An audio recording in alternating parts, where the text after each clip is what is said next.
Hello students, in the last lecture I have covered a topic of evaluation of crude drug, and in that I have told you that there are 4 evaluation parameters which will be covered in this topic. So I have covered morphological evaluation in the last video, and in this video I will be covering your microscopical evaluation. This is how you will use microscopic. That word comes from microscope. So with the help of microscope, how will you evaluate this drug? The parameters which include in this are quantitative microscopy, histological microscopy, and microscopic linear measurement. Quantitative microscopy. Quantitative words come from quantity. The presence of stomata, or you can say vein islet or vein termination number, and the quantity affects the standardization parameters. So we will study the quantity, or you can say the measurement of these parameters to standardize the drug. फिर से वही बात repeat करूंगी मैं यहाँ कि अगर adulterated drug है तो ये पैरामीटर्स में वेरिएशंस आएंगे, और अगर अडल्ट्रेशन नहीं है, प्योरली वही ड्रग होगी, तो ये पैरामीटर्स वैसे ही होंगे जो इनकी स्टैंडर्ड वैल्यू होगी. So coming to the first topic, that is stomatal number. तो उसके लिए पहले इंट्रोडक्शन हो जाए कि स्टोमैटा होता क्या है.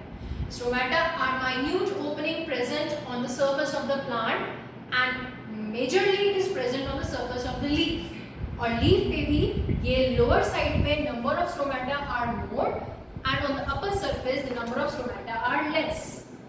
ऐसा क्यों? क्योंकि stomata are the minute openings which helps in two things, that is respiration, exchange of gases, and perspiration, moisture का evaporation, perspiration.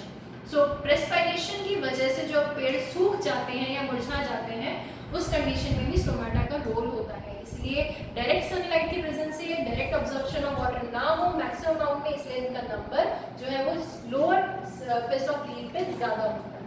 तो व्हाट आर स्टोमाटा? स्टोमाटा एक असेंबल है that is made up of different cells. Guard cells followed by subsidiary cells. Subsidiary cells का दूसरा नाम क्या है? Epidermal cell. अब ये एपिडर्मल सेल क्यों पढ़ा? क्योंकि जो लीफ है, लीफ का जो अपर पार्ट है that is covered by epidermal layer. जैसे हमारी स्किन एक एपिडर्मिस, एक आउटर लेयर हमारी बॉडी की बना रही है, वैसे लीफ की जो आउटर मोस्ट कवरिंग होती है उसका नाम होता है एपिडर्मल लेयर. तो वो एपिडर्मल लेयर में ही हमारा स्टोमाटा प्रेजेंट होता है. तो इसलिए सब्सिडरी सेल्स का नाम एपिडर्मल या सब्सिडरी सेल से हम इसको रिप्रेजेंट करते हैं. सो ये स्टोमाटा है. स्टोमाटा किससे बना है? ये एक माइन्यूट ओपनिंग है, ये भी ओपन है. ओपन मतलब गैस एक्सचेंज होने के लिए तैयार है, जिसमें ये guard cells followed by subsidiary cells, और another name for subsidiary cells is epidermal cell.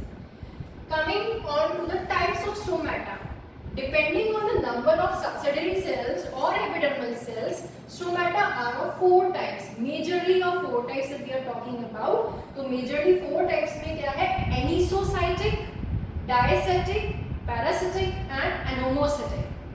When the number of subsidiary cells is more than 4, यहाँ 3 बने हुए हैं, तो ये 3 का मतलब क्या हुआ? Anisocytic. तो anisocytic में 3 to 4 subsidiary cells present होते हैं. एनोमोसिटिक में मोर देन 4 सब्सिडरी सेल्स होते हैं. अब यही सब्सिडरी सेल्स अगर 2 हो जाए तो 2 क्या होगा? वो डाई. बट डायसिटिक के केस में क्या है? जब वो 90 डिग्री के एंगल पे अरेंज है, गार्ड सेल से 90 डिग्री का एंगल अगर बना रहा है subsidiary cells, then it is a diacytic. Paracytic की कंडीशन क्या हो जाती है? जब वही cell parallel to the guard cells हो जाता है, तो वो होता है पैरासिटिक स्टोमाटा. तो अभी depending on the number of subsidiary cells you have studied, there are 4 types of stomata. Anisocytic containing 3 or 4 subsidiary cells, diacitic having 2 subsidiary cells but making an angle of 90 degree with the guard cells, parasitic same having 2 guard cells but the angle is 180 degree, or you can say parallel to the guard cells. So ये था हमारा stomata and its type. Now coming back to the topic, stomatal number. Stomatal number क्या हुआ? It is the number of stomata present in per square mm of the epidermal layer. मैंने बताया था stomata कहाँ present होगा? Surface, leaf के surface के epidermal layer पे।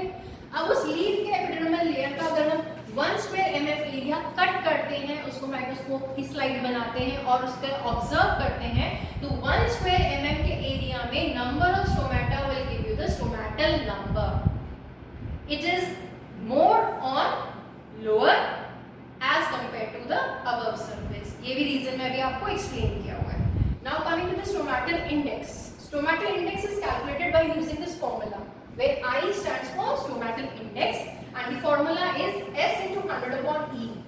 Now here S stands for number of stomata in this per square mm जो हमने stomatal number calculate किया था। अब उसी को अगर हम डिवाइड कर देंगे number of epidermal layers से, number of epidermal cells से, तो वो हमें stomatal index देगा। So coming back to the definition इसको कैसे डिफाइन करेंगे? It is the number of stomata, it is the ratio, क्योंकि ये रेशियो है, it is the ratio of the stomata present in per square mm with respect to the epidermal से। तो अगर आप इसी फॉर्मूले से इसको डिफाइन करना चाहे तो you can easily correlate it। Epidermal stomatal number क्या हुआ था? 1 स्क्वायर mm एरिया में नंबर ऑफ स्टोमेटा, तो वही हमने यहाँ पर यूज किया है। इट इज द रेशियो क्योंकि डिवाइड हो रहा है, it is the ratio of number of stomata present in per square mm with respect to the number of epidermal cells present onto it. So it will give you the stomatal index. Now coming to the next topic, that is vein islet number. अब vein मैंने आपको morphology में पढ़ाया था कि जो leaf होती है उसकी ये मिडरिब होती है। मिडरिब के साथ यहाँ रेटिकुलेट वेनेशन पे जाएंगे तो ये वेन्स होती हैं। ये वेन्स की भी अगर सब डिवीजन देखा जाए तो वो एक पर्टिकुलर एरिया में अगर देखा जाएगा तो वो ऐसे ऐसे क्रॉस आपको दिखेगा। जहां पर ये पूरा एक स्क्वायर बना दे या बाउंड्री क्लोज हो जाए तो that is called one island. Island कहते हैं ना कि जो किनारे पानी से घिरा हुआ होता है, तो सिमिलरली आप उसको ऐसे रिमेंबर कर सकते हो कि आइलैंड क्या हुआ? एक आइलैंड एक क्लोज्ड बाउंड्री ऑफ वेन। एक वेन से जो चारों ओर से क्लोज हो जाए उस बाउंड्री को हम वेन आइलैंड कहते हैं। अब डेफिनेशन फिर से, वेन आइलैंड नंबर क्या हुआ? It is the number of close boundaries in per square mm of the area of the epidermal layer. क्योंकि ये सारी चीजें कहाँ होनी है? लीफ के सरफेस पर, और लीफ के सरफेस पे एपिडर्मल लेयर ही प्रेजेंट होती है। और वेन टर्मिनेशन नंबर, टर्मिनेट मतलब खत्म होना। तो ये अभी हमने यहाँ क्लोज बाउंड्री की बात की थी। अब अगर हम इसी को ही देखा जाए तो जहां ये टर्मिनेट होके जो ये ओपनिंग्स होंगी 1 स्क्वायर mm में, that is called when termination number. Clear? तो वेन आइलैंड नंबर क्या हुआ? Close boundaries. और वेन टर्मिनेशन नंबर क्या हुआ? जो ये एंड पॉइंट है, टर्मिनेशन पॉइंट है वेन्स का। तो ये चार चीजें जो है ये हमारा क्वांटिटेटिव माइक्रोस्कोपी में लीफ के केस में करते हैं। Now the last is palisade ratio. Palisade cells होते हैं कहाँ पर? जैसे ये लीफ की बात की थी, तो लीफ का ये अगर ऊपर वाला पार्ट देखा जाए तो ये सैंडविच मॉडल के टाइम में ये एपिडर्मल लेयर हो गई, जो ये एपिडर्मल सेल्स होते हैं। उसी के नीचे अगर पिलर लाइक सेल्स हैं, palisade cells, P for pillar like cells, जो कि स्ट्रेंथ देते हैं लीफ को, एक रूम को पिलर्स स्ट्रेंथ देते हैं, वैसे ही ये पैलिसेड सेल्स होते हैं जो कि लीफ को स्ट्रेंथ देते हैं। तो ये पैलिसेड रेशियो क्या है कि एक एपिडर्मल सेल के नीचे the number of palisade cells gives you the palisade ratio. यहाँ पर भी एपिडर्मल सेल का ही रोल है। तो ये सारे केस में एपिडर्मल लेयर के ऊपर हम वर्क करते हैं, जिसमें कि एक एपिडर्मल सेल्स के नीचे number of palisade gives you the palisade ratio. So this is all about your quantitative microscopy.